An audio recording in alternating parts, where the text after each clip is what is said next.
Нұр-Сұлтан қаласы Қазақстан Халқы Ассамблеясы тәуелсіздіктің 30 жылдығына байланысты бірнеше іс-шаралар ұйымдастыруда. Солардың бірі бүгінгі этномәдени бірлестіктер арасында өтіп жатқан Қазақтың ұлттық мұрасы атты іс-шара.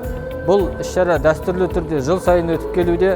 Бұның негізгі мақсаты өзге этнос өкілдерінің арасында қазақтың салт-дәстүрін, әдет-ғұрпын насихаттау. Яғни бұл іс-шарада өзге этнос өкілдері қазақтың белгілі бір салт-дәстүрін театрлық көрсетілім арқылы және қазақтың ұлы ақындары Абай, тағы да өзге де ақындардың, жыршылардың жырларын орындау арқылы өздерінің қазақтың мәдениетін қаншалықты насихаттай алатынын көрсетеді.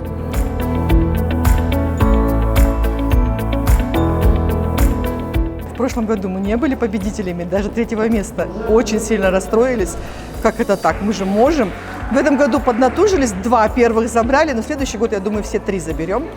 Нам попался обряд Тусао-Кису. С любовью делали, очень интересно. Вот правда, прям вот искала истории, копалась, у многих историков даже спрашивала. Оказывается, у всех регионов он идет по-своему, не одинаково. Узнали очень много нового, интересного. И детям, и мне была большая польза, и всем, кто смотрел. Поэтому, думаю, супер вообще идея и очень классная для общего развития.